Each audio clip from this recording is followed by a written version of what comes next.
I was broke 24 months ago. Now I'm worth over $100 million. Like, it happens so fast. Every year, there's tens of thousands of people that come into this industry and they spend all their money on education, training, tools, and 99% will never do a single deal. And then they'll quit. There needs to be a better way for the newbies to get in. Like, how could I help raise that number? I was like, this is the way. What up, wealth builders? Today, I've got a guy who has revolutionized the game in wholesaling and dispositions. This man has created a software that has made wholesaling, dispositions so much easier than anything you could ever imagine. He's been on the show before, but there's been some major updates, and we are now relying heavily on these major updates. And so I want to make sure everyone knows about them. I got Robert Wensley from Investor Lift. What's up, man? What's up? It's good to be back. Yeah. Like last time we filmed, we were in the Dominican. What month was that? That was, March last year. No way. It's almost been 2 years. Yeah. Wow. That's crazy. Yeah. So I remember, the Dominican was tight. I ended up going back. Yeah. Great golf. Dude, I love the Dominican. But that was, I remember when we went, so you rented this big mansion for Investor Lift. Yeah. And so like there was all these cool investors and people there, and we golfed and had fun. But I remember calling my wife because she didn't come. And I was like, hey, the Dominican is sick. Yeah. Like, we need to. That one part of the Dominican. Yeah, we were in Punta Cana. Yeah. But we went to another part of the Dominican, actually really far from there, where Discovery has a place called Playa Grande. Yeah. Also amazing. Really? Okay. Yeah. So, yeah, I love the Dominican. But anyways, what's interesting is when we first talked, right, the real estate market had not turned yet. No. And everything was going well. Investor Lift, just so you guys know, is a tech company that you started how many years ago? We officially opened to the public about 2 years ago. It was a private tool that I had built from myself and my friends prior to that. Yep. And then a couple of years ago, I threw a webinar and we sold $1.8 million on the first webinar. I was like, shit. People really want this. People really want this. I guess I'm a software guy now. Yeah. And to be fair too, you're back. You went to Harvard. Yeah. You've done a lot of things in tech and other stuff. So it's not like it was just out of the blue to become a software guy. No, it was out of the blue. It was like the buildup before that. You know, we were working on it for years before that just for ourselves and perfecting it for our businesses. And then some of the guys that were using it decided to become coaches, and they're like, "Hey, man, I need this for my students." So I'm like, "Okay, we'll do it. We'll do a pre-sale. If enough people buy it, maybe we'll think about opening it up." And I just like when it was the most viral product launch in the history of real estate investing. I love it. So you ended up going live with it. Yeah. And since then, now, like, how many deals have you guys sold? Like, what's your KPIs? Jeez, yeah. So it's insane. We are selling more than 2.5 times more deals per month than all the iBuyers combined at peak. We're on average a month, it's like 3,000 to 5,000. 3,000 to 5,000 deals get sold on Investor Lift every month. Yeah. And just so everyone knows, like, Investor Lift does not like sell the deals for you. No. It's more like a marketplace of. Yeah, I would say the inside joke at Investor Lift is we're Zillow for trap houses. Exactly. People just like, what do you do? Like, you're in line I got this trap house. It's a good deal. I'm like, you know what Zillow is, right? They're like, yeah, of course. I'm like, I'm Zillow for trap houses. Yeah. It's the off-market deals that you don't see. Yeah. That's basically. It's where the money is. Like, the uglier the house, the more money there is. If you want to buy deep, you got to go to the Investor Lift. Yeah. And it was more so for a thing for the wholesalers, right? The guys who were getting the deals. And so they're sending it off to the buyers. But now also too, like, if you're listening, you're a buyer, you're like, man, I need to like get on Investor Lift so I can start seeing these deals. Yeah. If you don't want to learn the whole marketing and sales, just go on Investor Lift, buy a deal from Ryan. Yeah. Because we'll post our deals there just like we would on, it's like Craigslist or any of these things, right? Any marketplace. Yeah. And once you've bought a deal, then you're going to become a VIP. And when you're a VIP, you're going to see a lot of the best deals 2 hours before everyone else, which means you're going to have an advantage. A lot of the very best deals are going to sell in that first 2 hours. Yeah. So it's one of these things where like once you get rolling, you're going to start getting access to more and more. And there's super hot deals. There's people that have built entire real estate empires just 100% buying off Investor Lift. Yeah. No, 100%. So obviously you launched You guys been obviously growing, selling deals, been crazy. I am curious though, because we didn't talk too much about it, but like, what was it like when the market turned after the Dominican? Like, yeah, so we weren't predicting that. I know we were growing at like on average month, we'd have like 8 to 15% revenue growth, which is just insane. Like when you compound that, like you're doubling the company every like 6 to 8 months, something like that. So it was clipping. Now, I knew that things were going to collapse because if you just think about the macroeconomics, having background in economics, so I'm like, okay, they pump more money than ever before into the economy. Therefore, you got to have inflation. You can't just double the money supply and expect things to be the same price. If you pump twice as much money into the economy, prices are going to go up. You're going to have inflation. If you're going to have inflation, you can't have 0% interest rates. You're going to have to increase the rates. And I knew that the hedge funds knew this.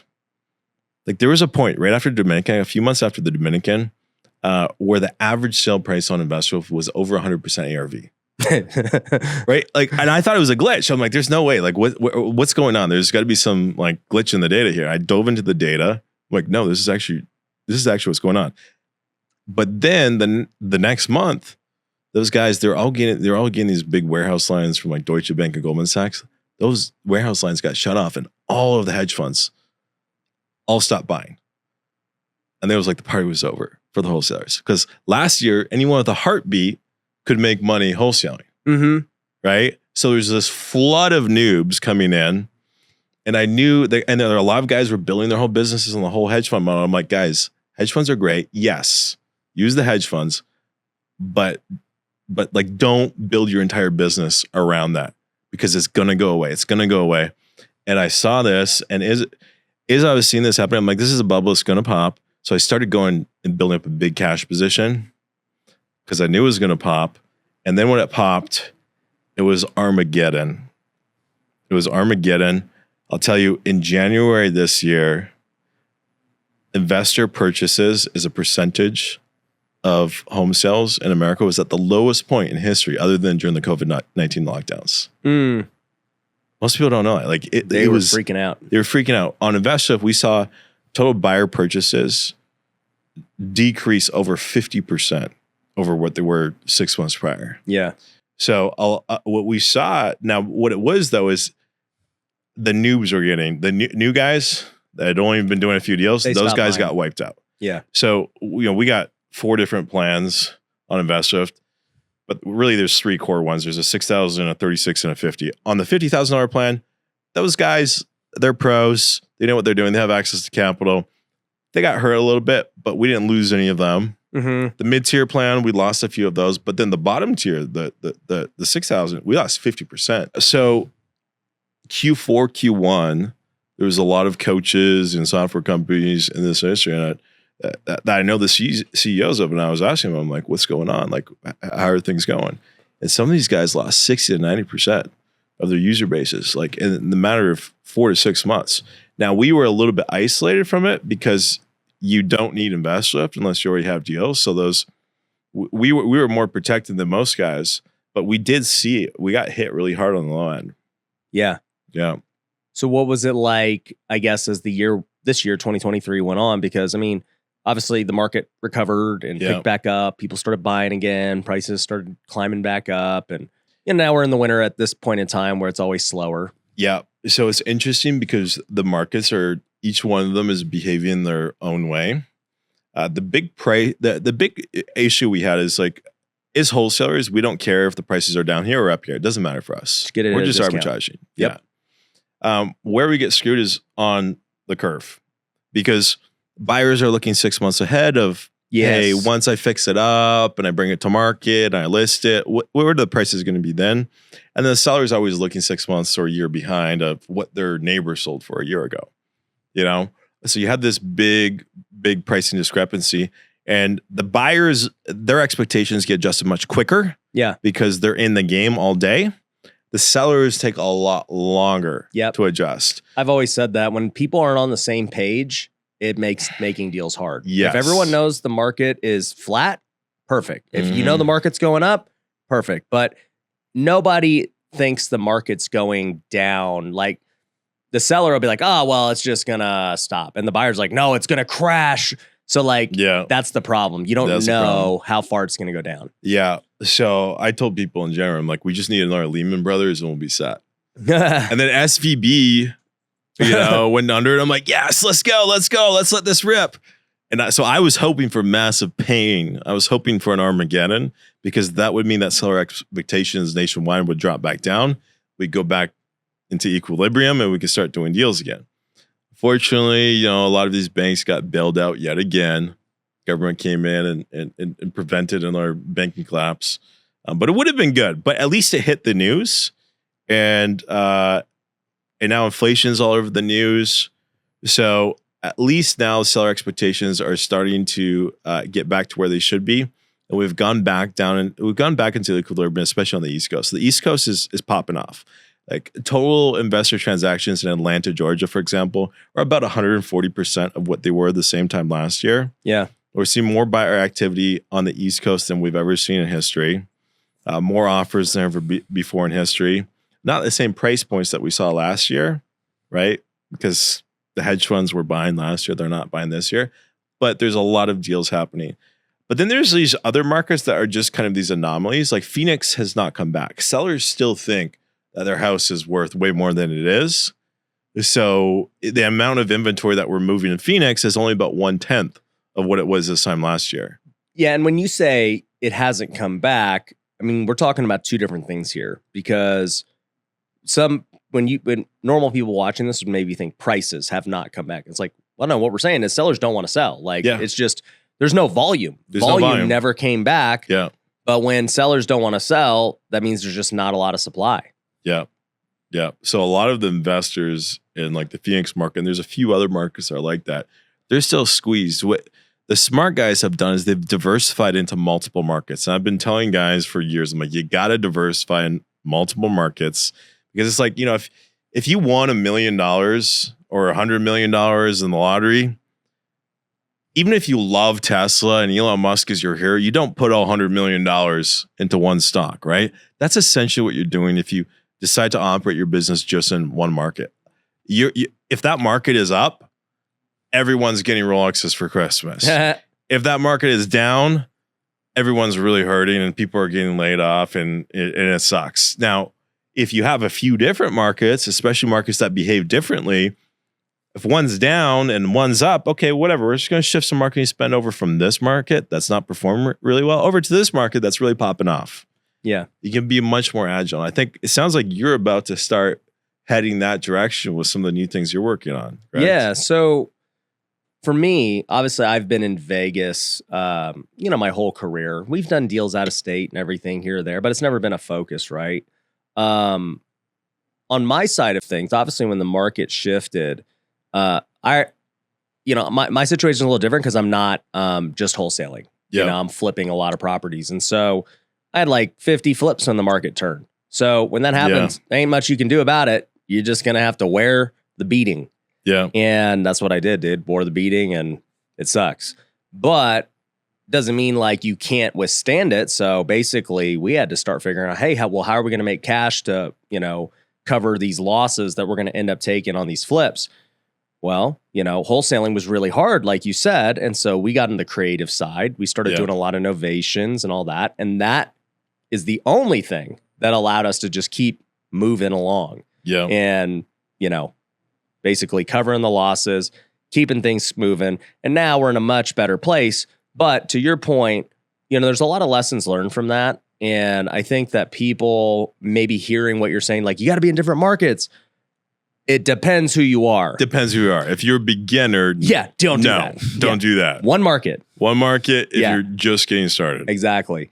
But if you're this wholesaler who's doing, let's just say 5 deals a month plus, then you could start looking at different markets now and start to add another tool to your tool belt. And my opinion would be pick a market and just pick a new market, but do the same exact marketing channel you're doing now that's already like producing. Yeah. There's 2 types of wholesalers. There's the wholesalers that go in one market. And if you're just in one market, what you have to do is you can't be as picky about which leads you're doing. So you're going to have to do multiple marketing channels. right? Google Ads is the easiest marketing channel if you have money, right? But like, I remember when I was working at Express Home Buyers, we were doing $1 million a month, and we tried doubling our marketing budget to see if we can get to 2 million. It didn't work out that way. No. Yeah, we went to like 1.1 or 1.2. You know, so there's only so many people like searching how to sell your house fast and things like that. So you can't just do one marketing channel. You got to do a lot of marketing channels. And then also, because you're doing a lot of marketing channels, what happens is your cost per lead, your cost per deal is higher, right? You're paying more per lead, more per deal. Therefore, you need to have multiple exit options. Yeah. Right? You need to be flipping and doing novations and doing assignments and doing all this because you got to get the most out of every lead that comes through. Conversely, if you spread into multiple markets, then what you can do is then you can actually just go to one marketing channel where you could be just Google Ads. And because you're in multiple marketing channels or multiple markets, you can get enough volume just spread across multiple markets. Therefore, you can have a much lower cost per lead, much lower cost per deal. And you can just zero in on one channel and you can do just one exit strategy. Yeah. So you'll see like a Tiffany High is very deep, one market, tons of different exit strategies, tons of different marketing channels. And that's fine. You need a lot of people. You're going to have high overhead, but you're going to be doing, some big banger deals. You might have, $100,000 flip spreads in there. And then there's like the RJ Bates. RJ Bates is like, he's pretty much a one-man show. He's just calling leads from Google Ads from across the entire country. He's very lightweight, very low overhead. He doesn't care where in the country is, as long as there's a certain price point where he can get, $20,000, $30,000 assignment fee. And it's one exit strategy, cash wholesale. Mm-hmm. That's it. Very simple. Yeah. I like that model the most, but there's no wrong answer. In fact, I was on an interview with Jerry Norton and Brandon Bateman. And Brandon Bateman actually did a study of all of his clients, looking at the guys that went deep on one market versus broad across multiple markets, the guys that did multiple exit strategies versus the guys that just did cash wholesale. And the net margins are almost the same. They're almost the same across I would expect that. Yeah. Both different strategies. So both strategies will make you about the same amount of money. Yeah. At the end of the day, it's just what kind of business you want to run. Just pick one. That's why I always tell people, you're going to become an expert in something, right? That's how you'll make money, right? So if you're an expert in your local market, all right, cool. Let's figure out how to attack the local market and get more leads in multiple ways, right? Yeah. If you're going to just be an expert in, let's just say Google PPC, that's what you are, then great. We'll go be an expert in that. And then we'll apply that across lots of things. And we'll close and we'll do it. But what I will say is becoming that guy was never possible until Investor Lift. Yeah. That wasn't even a thing.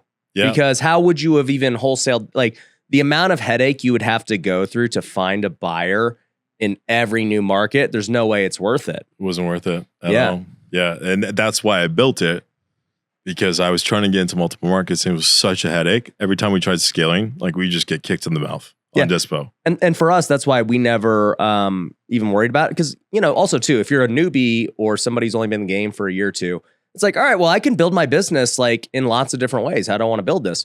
For me, I've been in Las Vegas doing real estate since 2010. Yeah.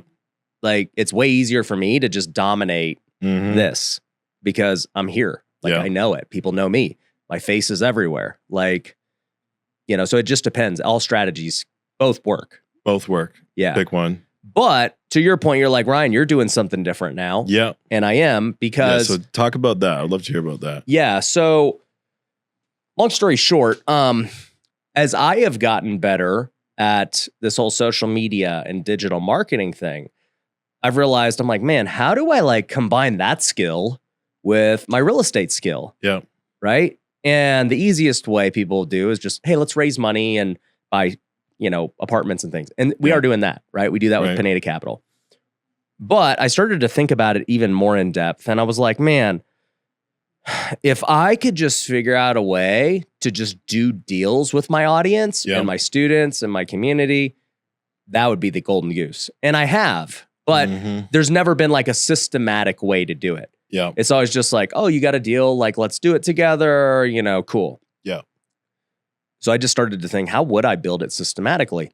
And as I thought through, I was like, actually, somebody, I forget who says it, whoever can pay the most to acquire a customer wins. I started to think about that. And like in the education space, as you know, you can't really like charge cheap prices because the price to acquire the person is so high. So high, yeah. It's like, man, to go get a Facebook lead and to close and to have sales and overhead and fulfillment, it's really high. So that's why like most coaching programs start like 5,000, 10,000 at a minimum if they're any good. Yeah. Right. And our minimum at that time was 10 grand. Yeah. And I was like, man, if I could just create a really good 3K product, how would I do it? And I was like, because it's on the front end, it might cost me $1,500 to acquire the customer. Before you even do anything else, right?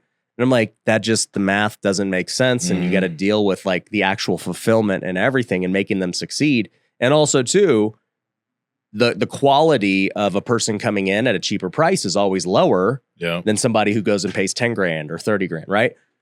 But I was like, it just clicked. Like I was just on the plane. I'll remember it like yesterday. I was like, but what if I could eliminate both problems with that? What if I could help them succeed in a different way because we just partnered up together? And it just was like, this is the best idea ever. I'm going to, instead of trying to teach them the whole game of real estate and wholesaling and all this, because there's a lot to it, what if I just teach them how to identify deals? And then my team just closes them all. We dispo them, we find the buyers, we close them all because we already know how to do all that. And I just make sure they get good at learning how to talk to sellers and generate leads. And I give them the tools to do that. I'll give them software. I'll give them AI. I'll give them the ability to skip trace for cheap. I'll give them everything they need. And all they got to do is just call. And I was like, that's perfect. Because everyone, 10 out of 10, right? If you have never done a deal, I ask this question all the time. I get 100% hand raises when I ask you. I'm like, if you've never done a deal and you could do your first deal with me, would you even care how much you made? Everyone's like, no, I don't care. Like, I just want to get the deal done. Get the first one under the belt. Get one under the belt, get the confidence, the experience, all that. 99% of people that come in, every year, there's tens of thousands of people that come into this industry and they spend all their money on education and training and tools, and 99% will never do a single deal. I know. And then they'll quit. And I go, how could I help like raise that number? Right. I was like, this is the way. And because if I can get profit on the back end by doing deals, I can pay more on the front end to acquire them. Because now your customer value is way higher. Exactly. So, and if we start doing deals, they'll probably ascend up anyway through the other programs where they'll learn to do it all themselves. Right. So the idea was born and we created the partner program, and it's been amazing. We've locked up a ton of deals, and really the only reason nationwide wasn't a thing I ever really wanted to do. It wasn't like, man, the nationwide business model is so good. That wasn't why I did it. This was why I did it. I was like, there needs to be a better way for the newbies to get in. A price point that makes more sense, and a way that I can still make it make sense on my end. Because it doesn't make sense with the cost to acquire. Unless there's this back end thing happening. I love this. I think this is the future of our industry. I'll tell you why. I say that in the ads. I go, everybody is going to copy this. Everyone's going to copy this. Because there's no other way to do it. I'll tell you why this is going to be the future. If you look at any industry in history, what happens is they're not data and technology enabled, and then they become data and technology enabled. Then what happens? The gap between the big guys and the small guys, it gets wider and wider, and it just starts skyrocketing exponentially to the point where you can't even break in. It's like there used to be tens of thousands of banks across America, and then finance became data and technology enabled, and then like a handful of banks bought everyone else. Okay. Now we're seeing this play out in the real estate industry right now, especially in the wholesaling industry, because the gap now between the guys that are just getting started wholesaling and guys like you is getting really wide, right? It used to be that everyone was just the Chuck with the truck driving around, you know? Like knocking on doors. Like 20 years ago, that was it. Anyone could do it. Now there's like guys that have like you that have the highest level of investor lift that you can't even buy. Like it's sold out and it's $50,000 a year. Yep. And like that's such a competitive advantage and you can't even get that anymore. We don't even offer it anymore. And like the sales training, the systems, the processes, like your ability to get a deal is so much higher than beginners that it almost is. It's going to get to the point where unless someone's working with a guy like you that has the tools, the systems, the processes, you almost don't have a shot. You almost don't have a shot, right? But and we've seen that play out. Like remember how I told you how like the noobs all got like we lost 50% on pro. Our revenue didn't go down. We've actually been growing the revenue. Okay. We've been replacing all of those beginners with very high growth rates in our mid-tier and high-tier plans. Yeah, because the cream of the crop is rising to the top. Yeah, the best pro users, our best $6,000 a month, $6,000 a year users started becoming $36,000. Yeah. Because all the market share that the noobs were fighting for is going uphill. Basically, 5 people would drop off, but 1 would ascend. Pick up all their deals. Yeah. Right? So we've been growing revenue, even though we've decreased, it's weird, we decreased number of customers, but increased revenue. Yeah. So if you're a beginner and you're just getting started, it's like, okay, the odds are really stacked against me. And you got to learn so much. You got to learn marketing. You got to learn sales. You got to learn dispo. You got to build a buyer's list. Like, you know how many years it takes to build a buyer's list? Yeah. If you could just erase most of that and just focus on one thing and master that, then have your team handle the rest. Yeah. And then once I master that, then master another piece and then have your team handle the rest and then slowly progress until eventually maybe I'm doing everything myself. Yep. But I've been able to do that working in partnership with you. That's exactly. It's and that's the future. That's the whole point of the program is I don't need people to partner with me forever. I want everyone to have their own business. But how you're going to break into the industry is the hardest part. Yeah. Right. And I know you believe that because your video team here, we were filming in Phoenix. And I saw their video with Pace in Phoenix. Yeah. And I was like, wait, is Ryan okay with that? He's like, yeah. Ryan wants us to build our own businesses. He doesn't want us to retire here. Yeah. He wants us to grow our own businesses and eventually do our own thing. Mm-hmm. And I love that. And I was so shocked by that. And I was like, you know what? That makes sense. And that's something that most entrepreneurs do not share that kind of value, but I can see it here on your own team. So when you're saying that, like, hey, I want you to go grow your own business and kind of graduate from being partners to doing your own thing, I believe it 100%. Yeah. Look, I mean, it comes from a place of when you don't need it. Right? Yeah. Like I'm good either way. Yeah. Whether you join or not, it ain't gonna change my life. Yeah. So for me, it's like now that I've been in the industry for over a decade, I've seen what works, what doesn't work, where things are going. I know behind the scenes what's happening. I know in my own business by actually being in it a lot and spending a lot. And, you know, I just know. WealthCon's coming back to Vegas January 8th to the 11th. Now, if you've been to our events, you know how epic they are. We have the best time, not only with just great content, great speakers, but we have a lot of fun with the after parties and the masterminds and everything else. And number one, it's probably the best networking opportunity in the entire game. We have over 1,000 investors and entrepreneurs at each one, and this will be no different. In fact, this is gonna be my favorite WealthCon ever. We've got some amazing speakers coming, people like Tim Tebow, Thach Nguyen, Gabrielle Lyon, the list goes on. It is going to be an epic event, and I want to see you there. So if you're interested in attending, get your tickets now because they will not last. Go to wealthcon.org and get them today. Everyone knows that my favorite way to build wealth is through real estate investing. That's the reason that I started Wealthy Investor, where we've trained thousands of students. But here's the thing. I've noticed that so many people fail to get started in real estate because they're worried about the money. They don't know where they're going to get the money to buy a house or flip or handle their renovations and things like that. And so they just never get started. I want to change that. And that's why I created a brand new free course that goes over 5 different ways that you could buy houses without using any of your own money today. And I'm going to give you it completely for free. All you have to do is go to wealthyinvestor.com/podcast. I've made it specifically for you. The moment you go to that link, you'll be able to go get access to it and learn how you could start buying houses today without any of your own money. And if you're somebody who already has a real estate business and who wants to scale, we want to help you too. You can click the link below and book a free strategy call with our team if that's you. And so when I looked at this method, I was like, okay, what do I need to make this work? And it's like, number one, I need to be able to dispo nationwide. Well, guess what? I already got that. Number two, you need experienced closers and setters and all that. Well, cool. We already got that. Number three, you need, the operational complexity to be able to handle that amount of transactions and calls and CRM and all that. I'm like, I already got that. That's easy. Yeah. Flipping 100 houses is harder than that. Yeah. Because managing construction and projects and cash and all, way harder than what this is. So yeah, I looked at it and I was like, this is what we're doing. And I'll be honest with you. Like, I brought the idea to the team on both, because now it's affecting two teams. It's the education company and the house flipping company. Yeah. I'm like, guys, this is what we're doing.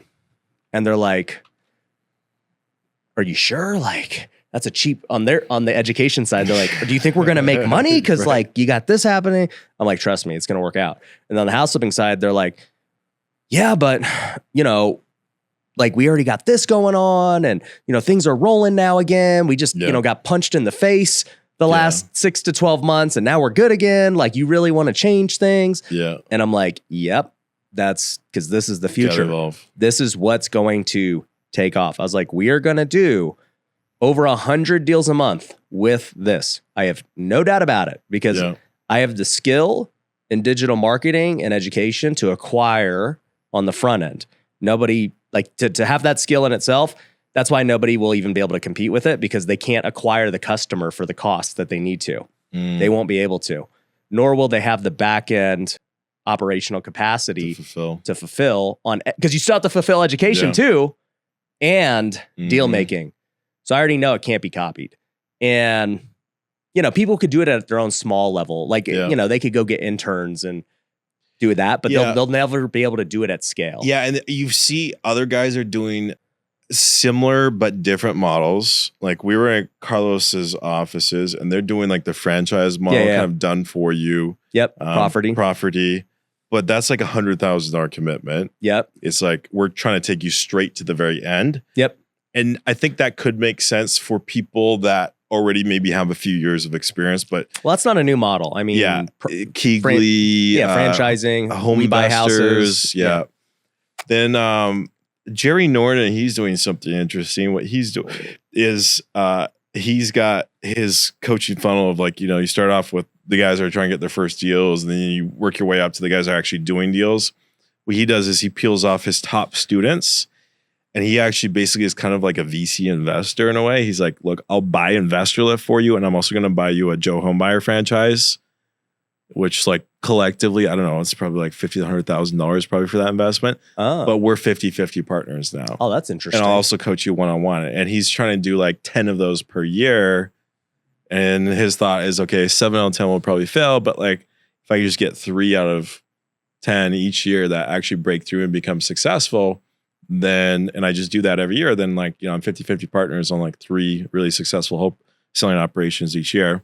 What I like about all 3 models is your incentives are aligned with their incentives. Yeah. It's not just like, oh, come take my course. I don't care whether or not you succeed or don't succeed. It's like, no, we're now shifting to this new era, which I think is inevitable, where, hey, you want to come and be a part of my tribe? I'm actually going to help you.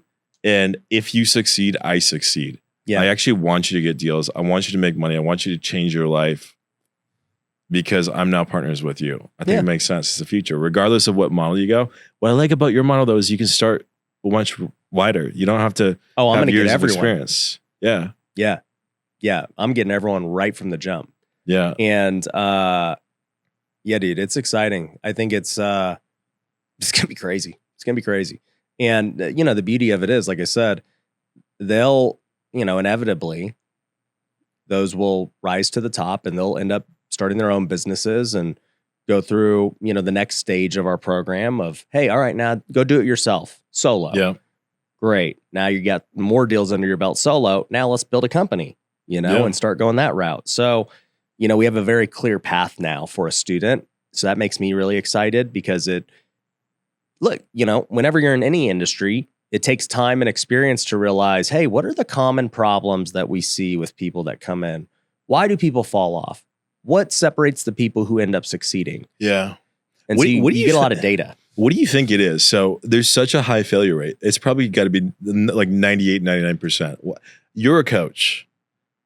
When you see people coming through your programs, what do you think the 1 or 2% that succeeds does differently than the 98, the 99% that fail? What do you think it is? What's like the big roadblocks you see for most people? I would say that not 99% fail, definitely not for us, but also I would say 99% of people who want to do real estate don't, period, right? People that just... They watch my YouTubes or whatever. They don't do anything. Not saying paid customers or whatever, but just like people that are just like, I want to become a real estate investor. Yeah, exactly. So with those people, well, I think the first step is, number one, most don't have skin in the game. Yeah. Like they never got a mentor. They've never joined a program. They just watch YouTube and think that that's all they need. And that's the sad reality of the situation. You're here right now. We got a workshop going on, like literally right outside this office. Yeah, so you got the Brocco brothers in here. Yeah. Oakley's over there. Super smart, experienced guys teaching this whole group how to run their operation. I got my entire team teaching them everything we do. And what's interesting is this particular workshop is a first deal workshop. That is literally the title. Like, hey, you're in here. You probably haven't done a deal. Maybe you've done one here or there, right? So I asked people, I'm like, hey, how many of you guys, these are just normal people. I go, how many guys have never done a deal, right? Majority raise their hand. Yeah. I go, how many guys have been following me for, over a year? Majority raise their hand. I'm like, so why haven't you done a deal? Right. Like, what's the difference? Yeah. And, this is like their first time ever paying for something and being here. I'm like, do you feel way more confident now that you could do a deal after even just the first day here? Yeah. They're like, dude, yeah. Yeah. I'm like, do you guys know that I've said all of these things before, like for free on YouTube? Yet why is it now all of a sudden hidden? Yeah. And, there's a lot of reasons for that. When you pay attention. Mm-hmm. That's one. Number two, you're consolidating, let's just say thousands and thousands of hours on YouTube that you would have to sift through to figure out one day. Like, hey, these are the most core important things for where you're currently at in your journey. Yeah, because a YouTube video, you might go deep on one subject for like an hour. Because if you can even find the video on YouTube. Yeah. Like, how are you don't know the sequence of the videos, but now it's like, here's what you need to know. Yeah. In one day. Well, because a lot of people, I'll tell you this too, they come in, and that's why I had to clarify what you said earlier, because I already just being in the industry now. They're like, hey, Rob just told me I should go multiple markets. And I'm like, everyone should. No. Not when you're starting. Don't do that. No. Yeah. It's almost like someone said this. It's almost like the beginning of each YouTube video should be a disclaimer, like here's who this advice is for. Exactly. People's advice would make a lot more sense. So I've actually tried. I was like, you know what? That's really smart, because like most of the guys that I deal with, like to buy and invest with the level you're on, you're not selling to brand new people. No, you had to submit HUDs proving you were doing over $250,000 per month and have 3 endorsements from other guys that were also already on to be able to get the level that you're on. Yeah. And that was all that's all we sold the first couple of years. Then we introduced the tier below that, and you had to be doing 100,000 per month. So like I'm dealing with guys that have 10, 15 years of experience. Yeah. Right. So a lot of my advice comes from dealing with those guys. Yeah. And look, I remember when I first got on social media, I was like that too, where I'm like, I just want to like come off as a super smart guy and like I'll just talk about the high level stuff. Yeah. The reality is there's only 1% of those people are watching YouTube. So I'm like, they're too busy running their businesses. Yeah. So I talk to the 99, and that's great. Yeah. And what's interesting is you still do attract the high level people, even if I'm talking about basic things, because the high level people are also, obviously they're smart, and they say, man, Ryan, how are you this big on social media? Right. And we do the same thing in real estate, but nobody knows who I am. Yeah. Right. So I still attract them for a different reason, because they know who, the authorities are in the space. Yeah. I got inspired to do content after hanging out with you. I think I probably had less than 10,000 followers when we met. Yeah. The only reason why I had my video guy was because it was a big company event. I was like, oh, we should film a promo. Yeah. Yeah. Because we should probably do this. Yeah.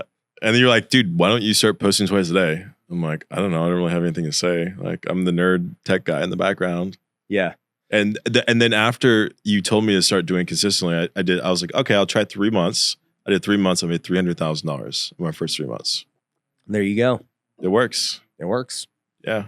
But, even like social media, it's like, all right, well, what platform do I post on? What kind of content should I make? How long are the videos? And it's like, bro, people can win in all different ways. You got to just pick one path that you want to get started with and win on. Yeah, and I think that was the one thing that was holding me back. And at your last event, you said something that really like kind of clicked with me. Like I saw your success. I'm like, wow, his videos are so good. And he's got the studio, and like you got up on stage, you're like, bro, I have stuff with spelling mistakes. I have like, stuff that I thought almost threw in the trash. And I was like, whatever, I'll just go throw it out there. You're like, just post. It's a volume game. Just post twice a day, more if you can. Don't go all OCD on it. Yeah. And then I was like, wow. Yeah, I think that's what's been holding me back is I'm like, I want it to be like perfection on everything. Yep. And I was just like, just capture it and let it rip. Yep. I have no idea what they post. I was looking yesterday, dude. They posted this behind the scenes of my last event where Ed Milet was getting ready to come speak. Yeah. And I'm looking at it right now. He gives me a hug and he was like, bro, your lats are like getting big, dude. And just like, I was like, I don't even know why they're filming. And I was like, yeah, bro, just been, I got the peptides, man. I'm working out hard. He's like, I saw that you were benching. How much was that bench? And I was like, 275 for 6. It was close grip. 275 for 6. On the close grip. And he was like, bro, I'm not working out with you. And that thing has like 100-something thousand views already. Damn. I was like, I didn't even know they filmed that. They don't even ask me. They just post it. Just the weirdest things. Yeah. It's always the stuff that you don't. Every time I'm like, oh, that's going to hit. It does not. It always does not hit. It always flops. And then like some of my best content was Sheik was another guy that does some of my video. His brother was in town in Puerto Rico and he wanted to get to real estate investing. Yeah. And he had been doing a really good job. He said, look, can I ask you for one favor? I said, what? He said, look, my younger brother just got out of school. He really wants to get into real estate investing, looks up to you a lot, watches all your videos. Could you sit down with him for an hour and just give him some advice? So I'm like, sure. So he comes over for dinner. And after dinner, we just like have a couple beers and sit on the couch. And I'm like, all right, I'm going to teach you how to wholesale in the next hour. And of course, Sheik just like secretly is filming from the kitchen. Yeah. And I didn't even know he was filming. And those videos are some of the highest performing videos in the history of all our content. 100%. That video that I just told you about with me and Ed, it literally has no lighting. It's in the dark hallway. Yeah. It's just like you don't need a studio. No one cares. That's what that was the point on stage. I'm like, guys, it don't matter. Like, yeah, it's nice to have. Yeah. But this is what I've realized. I had Taylor Welch on yesterday and he was like, look, the way to win is to zig while they zag. And everyone knows this to be true, but when everyone's doing the same thing, then you stand out by not doing what everyone else is doing. So first, like content wasn't very highly produced. And then all of a sudden, somebody started producing high quality content with great cameras and sets, and it just stuck out. People are like, dang, dude, that guy's content is unreal. Who is this guy that has a studio and everything? Yeah, this guy with the blue hair. Maybe I should dye my hair blue. Maybe I should dye it pink, right? Like I literally had people ask me that. Yeah. And I'm like, dude, just be different. Just don't do what everyone else does, right? So then everybody eventually catches up and now everyone has very nice, highly produced content. So what do you do to zig while they zag? Make raw content, right? So you have this raw content now that is grainy, is very like, it's definitely not scripted. It's just off the cuff. And people are like, I like that. Yeah. It's like that, that used to be the content that everyone liked too, before it was highly produced. This is what is hitting for us. We found this new format, which we're filming right now today with you at the office, is behind the scenes. Instead of just doing an interview with someone, we'll do an interview with them, but then we'll also spend the day kicking it at their office and just showing. So you know what you're doing though? What are we doing? It's something that's already been done before. You're doing reality TV, right? So basically, yeah. Yeah, I mean, I'll just tell you, like now being in media for a while, it just full cycles. So, TV used to be sitcoms and just, hey, this is it's highly produced and scripted and whatever, right? All of a sudden, the real world comes out and the Kardashians and this reality TV comes out and people are like, I like that. Even though it's not even real, but I like the thought that it could be real and it's off the cuff and natural, right? There's no script. And so that becomes this major thing, right? And then, all of a sudden it's just like, all right, reality TV is cool and now it's kind of getting lame. And so then you have these new things happening and, it's like, oh, you know what? Vlogging is pretty cool. Yeah, that's called reality TV. That's been around for a long time, right?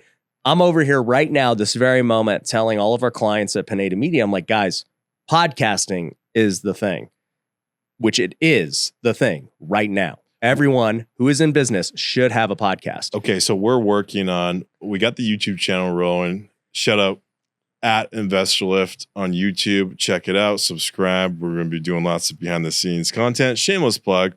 But we're also doing an 11 out of 10 podcast, and Luigi was the one that convinced me to do this. I'm like, dude, podcast? He's like, dude, you got to do a podcast. Luigi probably saw my content. So he probably did. He probably did. And I'm like, bro, why would we do it? Isn't that like the 1990s podcasts? Why do podcasts? Why is that? I'll give you the top 5 reasons, but let me just tell you, podcast isn't a new idea, right? Yeah.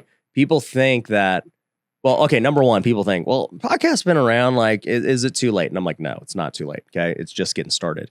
But even then, right, let's just say podcast, I don't know their exact origin, but it was in the 2010s. Yeah. Got to be like 2010, 2011, maybe people started. I started listening to podcasts in about 2014 to Bigger Pockets. That was like the first real podcast I started listening to. And I had Brandon Turner on in here, and he was like, dude, when we started the podcast, we thought we were late. I was like, 10 years ago, you thought you were late? They thought they were late. And so that's everyone's mindset. They always think they're late, right? Yeah. But the idea of podcasting has been around for, I can't say centuries, but for decades, right? Look at these old Tonight shows, Jimmy Carson, and that's a podcast. Look at this set. This is a Tonight Show set. Yeah. It's been around for decades. Yeah. Okay. Jay Leno, they're podcasters. Yeah. I didn't think about it like that. Then I started to think about it with the sports world. And I'm like, dude, Stephen A. and Skip Bayless, they're just podcasters. Yeah. They're just talking crap every morning. Yeah. The morning talk shows on the radio. They're just podcasting. Even the news, in a way, is kind of a podcast. It's all a podcast about what happened today. Exactly. So the idea of podcasting is not new. Yeah. It's only new in that you and I can do it now. It never was democratized. Yeah, it was never able to be done unless you were in media. Now anyone can do it. That's the only difference.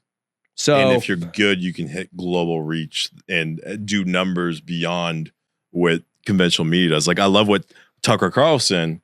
Yeah, he's on his own now. Dude, he came out, and during the Fox News debate, you had all these guys that are not even polling at like north of 5%.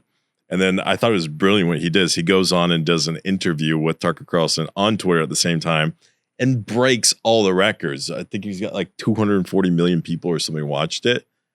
Absolutely brilliant. Like, absolutely brilliant. He just, completely stole the show. I bet you the Murdochs at Fox are really regretting that move, pushing him out. For sure. But, my point is podcasting ain't new, right? Yeah. I also, the point is, it's been proven for decades. It ain't going nowhere, right? So when I say, hey, you should start a podcast, it's because it is new that you and I are able to now start a podcast and get reach and all the other cool things associated with it.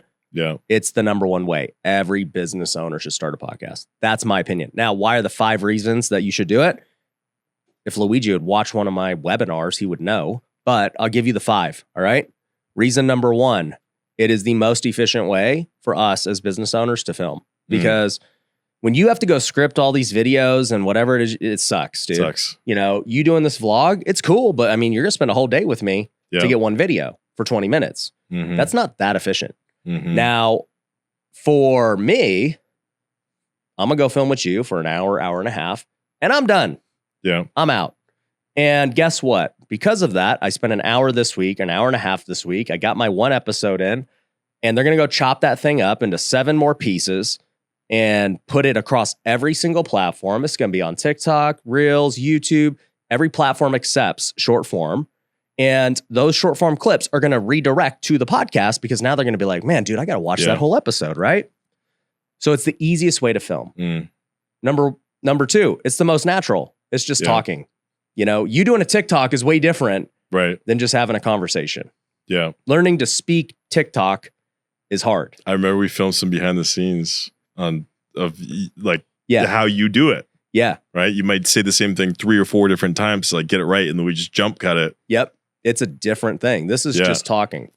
The third reason is the relationship and collaboration that happens. So right now, you're here. You're in my office. I'm about to have you go train my team. Yeah. We're doing stuff with Investor Lift. We're going to make money together. There's all this collaboration that happens in a podcast. Whereas if I was just like, hey, let's film a 1-minute thing, there's no relationship building. Yeah. But you hang out for an hour and talk, you're building a relationship. And so for me, I'm able to get so many amazing speakers and I know so many people because I've actually built relationship with them over podcasting and everything else. What ends up happening is, they'll come to my office, the biggest of the big people. They see my operation. They're like, all right, dude, you're actually not just some weird YouTuber guy. Yeah. You're legit. And then they get a great experience from my team. Then we talk and have a great conversation. And by the end, they're sold. They don't even know they're being sold. They're just I want to do more. Hey, Ryan, what can we do together? It happens every time. So boom, it leads to all these other new opportunities, right? The fourth reason podcasting is so great is that if you're watching this show, my guess is you're probably an entrepreneur who's trying to grow your business. And for me, the best thing I ever did to grow my business was build my personal brand on social media. It's allowed me to get more revenue. It's allowed me to raise more capital, and it's allowed me to hire better talent. And if you are not currently creating content for your brand, you're missing out and your competition is. So if you want to learn to grow, my advice is to create a podcast. Now, there's a lot that goes into building a podcast and why I believe it's the best way. So I've actually created a free training that I want you to go check out. If you go to pinedamedia.com/podcast, you can go access the free training right now and see how a podcast is going to be the best decision to grow your personal brand today. So go check it out by clicking the link below, and I'll see you in the training. The algorithms want longer content. They are going to reward you for having longer videos. Okay, you've seen that in the data. It's just everywhere. If you want to go look at every big entrepreneur and their best performing videos, they're long. They're over an hour. Really? And I was going to tell you this after about with what you're doing. I was like, hey, tell me how long is it? Because already I'm like, no, that's not long enough. If you look at... Good tip. Yep. If you look at Joe Rogan, how long are his episodes? 2-3 hours. He's been doing it for years. Yeah. How did he blow up? People like it. How long are Patrick Bet-David's things these days? They're 2-3 hours. Yeah. Every podcast you're seeing these days are all going ultra long. They're not even an hour. They're going 2 hours, 3 hours. Now, I don't go that long because I don't have it in me. But I'm an hour and a half to 2 hours now. Yeah. And people like going deep. And I also think that they're used to now listening on 1.5, 2 times speed. So it's not a big deal to them. So and they're listening to it in the car on their commute. Well, that was my next point is the type of person who listens to a podcast is also a high quality person. They're not just watching junk on YouTube, prank videos. Yeah. They're trying to have self-development. Yeah. They're working out, they're driving, they're listening. That's a high quality person you want in your ecosystem. They want to level up. Yeah. So the long form is definitely what everyone should be doing. Because think about even YouTube and stuff. How do they make money? You stay on YouTube. How do you stay on YouTube? You just watch it longer. Yeah. It makes sense. Yeah. YouTube probably loves any content producers that are doing long videos because they can throw in, instead of you seeing one ad, they're showing you 5 ads. My average view duration is 20 minutes. So it's it's so long. Yeah. The fifth reason, and this is the most important reason for entrepreneurs, so write this down if anyone's listening, okay, is that I'll ask you, Rob, how do you build trust with somebody?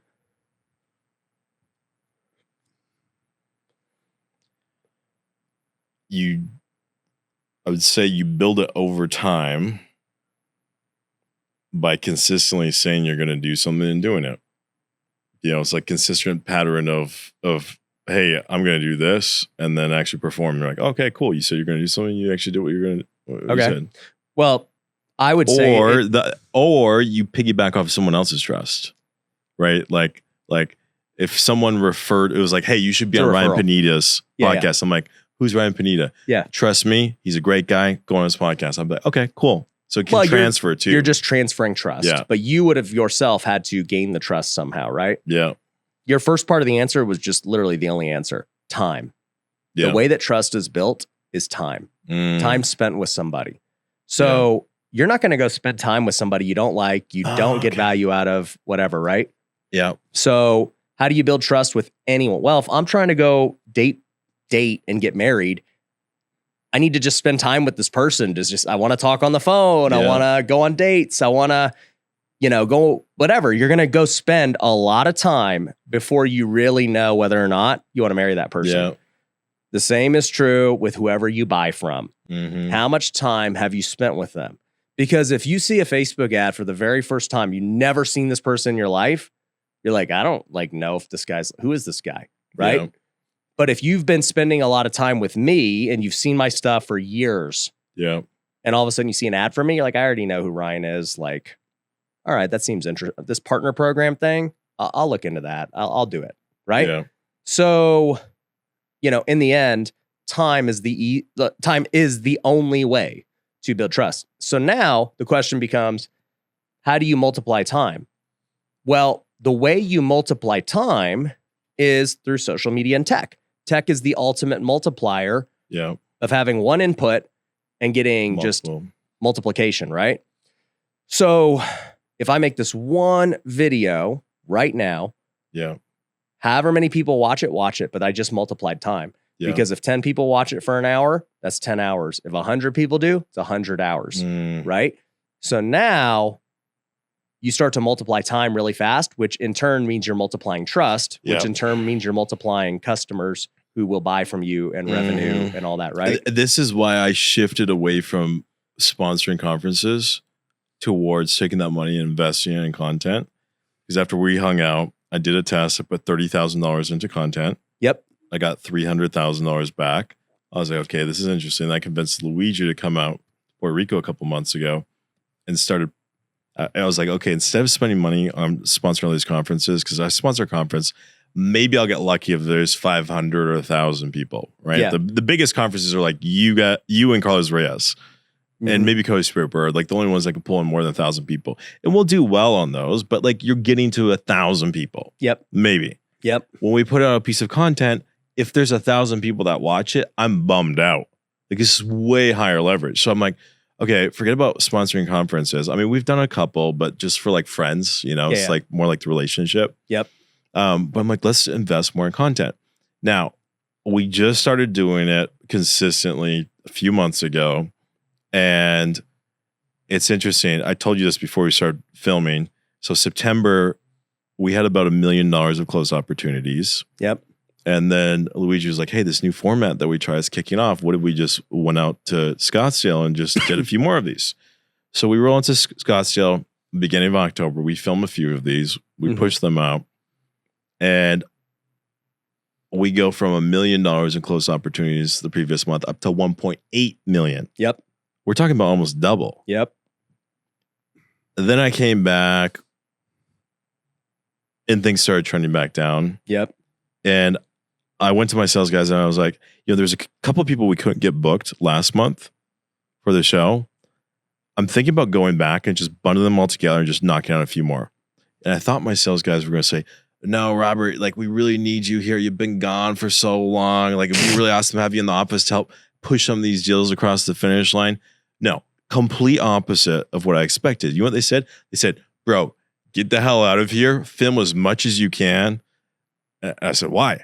They're like, because every single time we get on a sales call and they say, yeah, we watch Robert on YouTube. If they mention the word YouTube, they said it's 100% close rate. Now, me being a data nerd, I'm like, that's interesting that you say that. I'm like, do you think it really is 100%? They're like, yeah. And like multiple sales guys are telling me this. I have this software called Gong where I can literally you can look at all my call records and just say, let me look at the close rate of every single sales call that mentions YouTube versus not. Yep. Sure enough, anytime they mention YouTube, 100% close rate. I'm like, what? Like, oh, okay. And then we're coming up with our marketing strategy for 2024. I'm like, dude, the marketing strategy for 2024 is film more YouTube. Yep. I mean, I only told you that 2 years ago, but hey, what do I know? So, more of the story when Ryan Pineda gives you advice, take it. You know the other big thing I learned from you, by the way, I'm going to share this with your audience. Okay. We were playing golf. Okay. Well, you were playing golf. I was following you around and putting my ball wherever your ball was. Yep. And okay, I've played golf like 4 times in my life. I'm going to get good. Now I'm moving to Scottsdale. I have no excuse. I have to get good. So I was following Ryan around, putting my golf ball wherever his was, and then randomly swinging and taking That's called a scramble. Scrambling. Yeah, there we go. And I'm like, just one sec. Let me do this. I just got to send off a wire. I was sending off a wire. And he looks at me like confused. You look at me so confused. And you're like, bro, why the hell are you sending a wire? I'm like, because the wire needs to be paid today before 5. Yeah. Like, no, but bro, like, why are you a CEO sending a wire? Like, because I don't have anyone else that can do it. And he's like, bro. And then we started talking a little bit more. You're like, you are so understaffed. Yeah. For the volume of business you do, your team should be double or triple. And what I've been doing since then is I've been hiring like crazy. And what I've been doing is each day I've consciously been working on trying to be responsible for nothing. Because you and I think you're probably the one entrepreneur I've met that has mastered this more than anyone else. Right? Like you were showing me how you have like your COOs of your different businesses and you have a COO of the COOs. You were showing me how that you get your weekly reports from each COO. Yep. And you can just focus on where you add the most value, which is, being the visionary and also being the face of the businesses. Yep. And I was like, shit. I'm like, that's what I got to get towards, because I heard similar advice from other top entrepreneurs. Like my most popular reel in history is advice I got from Richard Branson. I'll plug it right now for you guys. If you guys haven't seen the reel, 3.5 million views. Wow. I said, how do you build billion dollar after billion dollar company? He said, number one, craft the vision for the future you want to build, right? How are you going to make the world a better place, right? Number two, find the best damn people in the world to go execute on that vision. And number three, give them the resources to do their job and get the hell out of the way. So I'd heard this advice from Richard Branson. And then you're telling me, dude, you need more people. Like, why are you doing stuff in your business? And I realized, I've been working too much in the business and not on the business. So over the last couple of years since we hung out, I've been literally trying to make myself responsible for nothing. And now I've finally gotten to the point where there's maybe one task per day that I have to do. And the rest is completely handled by my team. Like I can go and fly out to Phoenix and Vegas and shoot for a couple weeks. And when I come back and not feel like the pressure of, oh my God, everything's going to fall apart because I'm not in the office. So thank you for that advice. Yeah, no, I appreciate that. I did take that advice, and I took the advice on content. I was a little bit slower on that one, but both of them have really leveled up my business and helped take it to the next level. I don't know if you know this, you're on our board of advisors, but we turned down a $150 million offer last year. Why? Because we know, like I'm looking at the growth rate. I'm like, this thing's going, it's going to be north of 200 million by next year. Yep. It's going to be probably $500 million within a couple of years. Yep. Let's just keep it going. So thank you for that advice. Yeah. Did apply and it has worked for me. So if you guys are watching this or listening to it, like listen to Ryan. There we go. Baby. Ryan is a very smart guy. And there's a lot of guys I know. We've been doing podcasts all week and they're like, oh, Ryan's such a dude. Like that guy literally does nothing. Like goals. Like that's what I'm trying to get to. I don't know why people think I do nothing. I do a lot. You do a lot. Something. But you're very good at delegating. Yeah. I don't know what I do, to be honest. Sometimes I look at my calendar and I'm like, I don't know. It's been great. But no, I appreciate that. That means a lot. And that's my goal of every business is like, man, how do I like not be in it? That's just the end result. But how do we still make it like massive and, help a lot of people and do great things and create new products? And, it's great. But, what I'll say is back to the content side of things. I had a similar like epiphany like you had where you're like, man, why am I going to go sponsor these events when I can just make videos? And that occurred to me many years ago when everyone else was like trying to go speak on all these stages and stuff. And I was like, look, I get it. Being on stages, it's good for your brand. It makes money. Yeah. And I was like, but you're talking to 500 people. You're talking to maybe 1,000 if it's this massive event. I was like, I could just make a video right now and I could go reach 1 million people. Why am I like this makes no sense. And so, and I got to go leave my family. It takes a couple of days. I don't want to do it. So that's why I don't ever really speak on stages beyond my own. Yeah. And guess what? Every single event I held is here because I'm lazy. I'm like, I want to go home at 5 right after the event. I built my own workshop because I'm that lazy. I'm like, I'm just treating it like a normal day. So like right now, it's a normal day for me. Like we're running a workshop. People are freaking hyped. It's virtual. It's in person. And I'm just here. We're doing our thing. Be like Ryan. Be lazy. The best entrepreneurs are lazy. Yeah. Have a lazy mindset of how do I get out of this as soon as possible with the goal of whatever it is, right? It's actually gold. Like if you could pull that off, that's the one thing I see so many entrepreneurs screwing up on. They're like obsessed with like trying to be in the 4 a.m. club. Like I gotta grind, I gotta work 18 hours a day. And their whole life is falling apart because of it. And they don't need to do that. That's the whole point of The Wealthy Way, by the way. That's why I wrote it. Yeah. But the last piece that we were talking about with trust and customers is this. We ran the data, because you're a data guy, of the last 90 days of YouTube watch time. Yeah. You had to guess how many people or how many hours people spent watching the content. Shit. How many views you get in a month? I'm just gonna put a guess out there. Like how many hours do you think people spent watching content the last 90 days? How many subs do you have? 300 something thousand. 300,000. Average watch time is 20 minutes. 20 minutes. Okay, so just give me a guess. Just no calculator. Just guess. All right. Hours. Hours. So you got 300,000 subs. So let's say 10% of your audience watched. So that's 30,000. But there's also going to be a big percentage of people that are not subscribed. It's like 90% of people are. I'm just going to throw a wild guess. Okay. It's probably a few 100,000 hours. I'm not sure how, like, without like pulling out a calculator, it's probably a few 100,000 hours. That's the correct answer. It was over 400,000 hours. 400,000 hours. Which equates to 50 years. Wow. In the last 90 days. So I got 50 years of exposure in 90 days. That's insane. Well, everyone else is spending an hour to speak on stage. It's almost insanity to speak on stage unless someone pays you a lot of money. Exactly. Why I don't speak on stage. Yeah. Unless it's for a friend. And yeah, you're doing a favor. Like, they have an event. You're trying to support them. And it's never worth my time. Yeah. Because I can just do this and chill and then go home and I get a way bigger multiple. Yeah. And imagine if I do this 90 days for the next 5 years. Oh, yeah. And because it just keeps getting better and better. So it won't be 400,000. It'll be because the catalog keeps growing. And so you get exponential. You get people watching the old catalog and the new catalog. And you started at the perfect time, right? You started during COVID-19. Yeah. But always the second best time is today. Like if you didn't start in 2019. Well, I know, I'm sure like starting like 2015, 2015, like Joe Rogan, exactly. Like he was a brilliant. That's why he's selling his podcast for 100 million, you know? Like but the second best time is today. Yeah.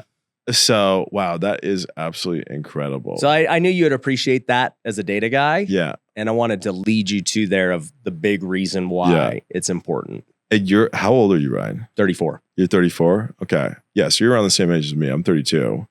Like what I think is going to be interesting. I was talking to one of my friends the other day and I was like, you know what's really cool? They're like, what? I'm like, so I'm going around and I'm interviewing all these guys in Scottsdale and popping over to Vegas, hanging out with Pineda.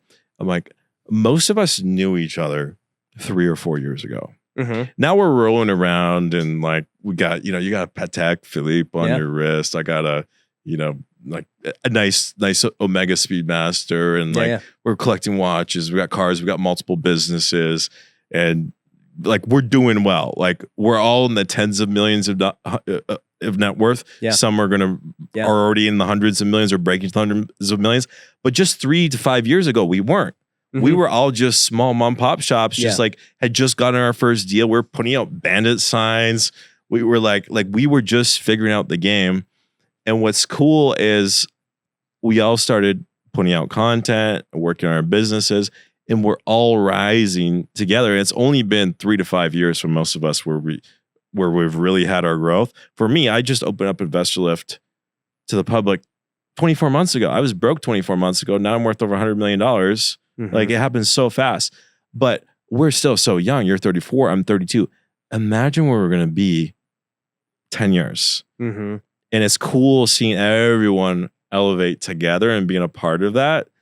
I think that one day there will be documentaries and there'll be films about like this whole crew, the real estate investing crew, and how like real estate in America was transformed by a few key people. Actually, that's why we're filming with a Netflix approved camera. There you go. Yeah. You're going to sell it to them. We're banking all the footage, documenting the journey, documenting this evolution of real estate investing across America. I like it. Yeah. You'll have to sell the documentary. 100%. That'll be tight. Me, I just finished filming a TV series with Cardone. Really? So, I did not know that. I mean, it's not out there. But it's not out there. Okay. Tell me about that. I don't even know if I'm allowed to talk about it. I just said it. But you heard it here first. We'll see where it gets picked up and all that. Is it a pilot? Or did you no, we do already a full? Filmed the 8 episodes. You filmed 8 episodes here in Vegas, or? I had to go to LA a couple times, and we finished it. And is it going to be real estate investing specific? No, this is a totally different concept. Totally different concept. I loved my favorite show I've ever watched. Okay. Period. Was Undercover Billionaire season 2 with Grant Cardone. That was so good. Yeah. And you know what? That came out right when I had just done my pre-sale and like done 1.8 million on my pre-sale. Yeah. And I was like, holy shit, I just built a multi-million-dollar business in a webinar. Yeah. I need to like study this. So I didn't just watch it. I watched it multiple times. I was actually taking notes on like the moves he was making. Yeah. Because I'm like, I need to start making moves like a billionaire. So I need to like, I looked at it as like this is education. This is school on how billionaires operate. For sure. And the biggest thing I learned from him is just like you got to build the team. It's all about the team. Just go straight to the top, find the best people. Yep. And just get them. Just ask. A lot of people are too afraid to ask. Find the best people and just be like, hey, do you want to work with me? Yep. Can we do something together? Yep. Yep. You're on my board of advisors because I picked up the phone and I asked. Yep. I wanted you on my board of advisors. I wanted you coaching me on how to break through on content. Mm-hmm. And I called you up and I said, hey, I'm going to Dominican. Yep. You want to come? I need some advice. And you came down and you gave me 2 pieces of advice that were really, really good. I've been really focused on one so far, but I'm starting now to focus we're reigniting the second one. Reigniting the second one. So well, and I'm just grateful too for now that I'm in this new stage of how we're going to do deals, that you're continuing to improve the product that I need for this to work. Dude, you should see what's new. It's insane. Yeah. It like where it was when you first saw it, it's like a whole nother level. We just I know what it is now. It is crazy. It's insane. But there's stuff that's coming. We got the AI coming. Yep. I'll let you play with it. It's not live yet, but I'll let you play with it. Okay. Where like we've been mining every buyer interaction. Like every time someone has clicked on it, we did buy boxes last year. We're like, oh, I'm pretty sure that investors want to be able to like say what they want. Right? Like if I'm a real estate investor, like make an offer. I'm looking for 3 bedrooms, 2 bathrooms, got it. These neighborhoods, this price point. So we rolled that out last year and pushed hundreds of thousands of buyers into setting their buy boxes. And then we looked at their behavior, what they're actually buying. Mm-hmm. Most of what they're buying was not in their buy box. Interesting. It's like everyone, the buy box is kind of their ideal. It's kind of like their ideal. Like everyone wants 6-pack abs. Everyone wants to be a pro golfer. Not everyone can be a pro golfer. Not everyone can have 6-pack abs, right? So the people were kind of putting their ideal. And then most of the time they're buying outside of it. 50% of market value, new build. Right. Yeah. So then we're like, oh, well, shit. How are we going to predict what? Because the whole thing is matching buyers with sellers. How are we going to make this work? And then we had been mining all the data on like what people are clicking on, how many images are they clicking through? Are they requesting the address? Are they making an offer? So we had all of that data on 4.6 million buyers going back to day one because we set up the infrastructure day one. So this insane database, billions of data points. I'm like, well, we got to build an AI and just train an AI model on it and just let the AI figure it out. Yep. And version 1 didn't work. Version 2 didn't work. Version 3, 4, 5. We made a slight tweak a couple months ago. Version 6, we're running on a deal. All of a sudden, boom, 10 names get spit out. I call 10 of them. 3 of the 10 want to buy the deal. I'm like, dude, I just sold a deal in 10 phone calls. That literally took me 15 minutes to do. Yeah. All of a sudden it worked. It just takes time for the AI to figure it out. You know what? It was not actually the AI. It was the data. There's a couple tweaks we had to do, but the main thing was we were testing the wrong areas. We would pick a random area, and just in random areas, we didn't have enough data. Yeah. And then what I realized, I'm like, okay, we got to do is like the AI is smart enough to figure it out. We just got to feed it enough information. So let's just focus it on cities where we have a lot of information. So the beta we're going to be rolling out probably before the end of the year, just in Phoenix. Okay. Because Phoenix has a ton of training data. Yeah. And then we're going to be rolling out in other big cities with a lot of volume, like Atlanta, Washington, D.C., Metro. Got it. LA. We'll go city by city once we feel like we have enough data to feed it.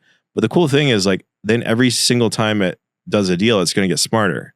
Yeah. So it's like with content, like you're building that trust exponentially. The same thing with the AI. It's like it's pretty darn good right now. Yep. But like this is just day one. It's like not even out in the wild. Once we put it out in the wild, it's going to exponentially become more intelligent. Think about Tesla's self-driving over the years. How much data these drivers are giving it. Nobody can catch it. There's no way. It's literally impossible. Yeah. No one can catch us. There's 2 competitors per month that launch. They get stomped. And they just get crushed. I feel sorry for them. I talked to this one kid. He spent like 100. He started doing deals and then he was like, oh, I'm going to launch my own deal platform. He spent $150,000 building it. I called him up. I'm like, bro, like no offense, but like I like you. You were actually one of my customers. Like, why did you spend so much money building this? I'm like, by the way, you could have just bought a WordPress plugin and like gotten this done for like $5,000. But like what's the idea? He's like, oh, I look up to you. Like I love what you're doing, and I want to do something like that too. I'm like, bro, I'm spending $10 million a year on software tech and like you're not gonna be able to catch up. So yeah, what's funny is AI is getting so crazy. I'm gonna show you something. Somebody was like, Ryan, ChatGPT can it has the browsers now. I was like, what does that mean? He's like, it's basically it's up to date now. And I was like, oh, okay. And he sends me a screenshot. He asked ChatGPT, who is Ryan Pineda? I love this. I was like, yeah, I wonder what it would say. That's an interesting thing. And it was crazy. Crazy accurate. Yeah. And it pulled stories that I was like, when did I ever say that it would know that? Dude, you know what? I'll just ask it right now. So I can't find a screenshot, but I'll put, who is Ryan Pineda? All right, let's see what pops up. So they basically re-index, because I remember the first versions, it was like they had indexed the web like, I don't know, in 2021. Yeah, whatever it was. But now Now they've added all the new web pages. Yeah. Okay, so this is a different one that I got. But his basically said, it was like, Ryan's a multifaceted entrepreneur, real estate investor. He used to play pro baseball with the Oakland A's. He has flipped over 500 homes. He's done all these businesses. He's, known for these videos and that. And then it goes, his business career it then started to go really deep. It was like his business career has always been going ever since he was selling Pokemon cards in his youth. I was like, I've said that story maybe like one time. Yeah. I got suspended. And it picked it up. Yeah, and it picked it up. And it was like, he used to do this and that. I was like, this is crazy. Wow. You know what you got to do? I know what it is. You got to turn on the plugin. So there's a plugin you can turn on that will allow it to go to the web. Okay. You got to turn that on and then okay. So I was screwing around with this the other day. Yeah. I don't code a lot. I did code the first version of Invest with myself, but I don't code a lot because Dimitri, my co-founder, is so much better than me. Yep. But I like to do some coding projects here and there. And I was really interested in ChatGPT. So I was like, let me see, like, once they opened up the APIs, I'm like, let me see how easy these APIs are to work with. And I looked at them, and I'm like, I can deal with this. It's pretty easy. So I woke up really early one morning and I created this basic Python script. And what the Python script does is it looks at whatever is in one folder on my computer and it takes the ChatGPT neural linguistic training model and trains it on whatever I put in that folder. So I can basically have my own custom trained AI bot, my own custom version of ChatGPT trained on whatever the hell I want. So then what I did is I went on my YouTube channel. I took every office hours I've ever done, every YouTube interview, our YouTube interview, a bunch of other YouTube interviews. And I took those videos and I did transcriptions on all of them. Mm-hmm. I took those PDFs and text files, I dropped them all in that folder, and I trained ChatGPT on all of the content that I've ever done. Okay. And then I would ask it questions about real estate investing, like, what's the best marketing channel? And it would answer the same way that I've answered in previous interviews. And what does it say? So the answer that I always give is, it depends. Okay. So it starts off with, it depends. Yeah. And then it answers the way I would answer. Yeah. Because I've trained it to answer the way I've answered. So I was just screwing around, but I'm like, the vision here, what I was thinking about was like, the first 12 customers I ever had, none of them ever left. Why? Because when I first started InvestorLift, it wasn't just InvestorLift, it was InvestorLift plus me consulting and coaching them. Yeah, yeah. And so I was in these guys' businesses, on the phone with them, helping them get to the next level. I can't do that with thousands of customers. Right. But I was like, if I could do that. The Robert bot. If I could do that. Bot. Yeah. I could literally turn every single one of my customers into $1 million a month company. If I could just literally be with them 24/7. So I'm like, what if I could just have, you could just have Robert in your pocket? Yeah. But it could be anyone. It could be Ryan in your pocket. Yeah. Like, imagine if you had Ryan Pineda literally in your pocket, and anything, any business question or whatever, you ask it, it literally answers the way you would answer. Yeah. Be crazy. So I'll give it to you if you want. You go train I'll all take your the YouTube Robot. videos. Yep. What did you know? Robbot is just robot. That's what we're gonna call it. But it's gonna have like it's gonna be spelled robot. Yeah. But it'll just be the Robot. The Robot. We Yeah. just put a space in the middle. I love that. We got to trademark that. Yeah. I love that. We just imagine we just created like $100 million with business. Robot. We just created $100 million business on this podcast. The Rybot and the Robot. I love that. Yeah, we got to go in on that. Robot. It's just an AI that just is trained on your YouTube videos. We'll sell it to every single guru. We actually thought about, and I think for the next crypto bull run, we're gonna launch it all. Yeah. But we thought about making my Tykes NFT like, an AI, like having him start to say the same thing, right? But I actually have a character and like a cool, like I already have a way to do it. Yeah. At least on the creative side. So then having him just know everything I say, and that's my digital, version of me. Digital version of you. Yeah. So I have a friend of mine, and he works for Elon Musk. He's the guy that schedules all the flights, Vince Peters. And he came up with this idea a few years ago to create like a digital version of you. I think the name of it was like Arc Project. Like he had an initial like kind of code name for it, Arc Project or something like that. And I remember I went to his launch party in LA back when I lived there, and it seemed so out there. Like it seemed so out there. I was like, this is insane. He was trying to get me to be a beta user. Mm-hmm. It was like $150,000 to be a beta user. Got it. So I get invited to this launch party. He's asking me to invest $150,000 to become a beta user / you would also become kind of an investor kind of thing. Mm-hmm. And he's a brilliant guy. Like he knows like he knows Oprah. He works directly for Elon Musk, like direct report, and like West Point graduate, like really sharp guy. And the idea, he's like, yeah, I'm going to create an AI version of you that literally will be able to like act like you, talk like you. And he has this room with all these cameras. And you walk into it, and there's like, I don't know, like 10,000 cameras, and they'll interview you. And the cameras will pick up all the like facial expressions and everything, and it'll create a like holographic version of you. Yeah, this reminds me too much of Westworld, dude. It is 100% Westworld. Yeah. And then they have an app where at the end of each day, it gives you a prompt and it asks you a bunch of questions. You answer the questions into the app, like with your memories. I don't like where we're going. Okay. You capture your memories. And then the idea is like, once you're dead, literally like your kids, your grandkids, or whatever will be able to interact with this like AI version of you. Well, no, in Westworld, it will be you. You'll be right there. You won't even be able to know it wasn't you. Yeah. I might not even be talking to you. We might be in a simulation right now. Man, the world is a crazy, crazy world, guys. What do they say? Yeah. It's a cold world. This just became a Joe Rogan episode. Yeah. Well, bro, we got to go train my team, so that's kind of more important to me right now. That. And you know, guys, if you want to get on Investor Lift, obviously we're using it heavy. I'll put the link down below for you guys to get signed up. I think they have like some free things too that they get with the link. So yeah. Yeah, anyone that comes from Ryan Pineda, we always hook you guys up the best deal. Yep. And we got to keep that YouTube close rate at 100%. So yes. Just let them know. You heard about YouTube. Mention you heard about YouTube. And bro, I'm excited for the future. Yeah. It's awesome. It's always good to see you.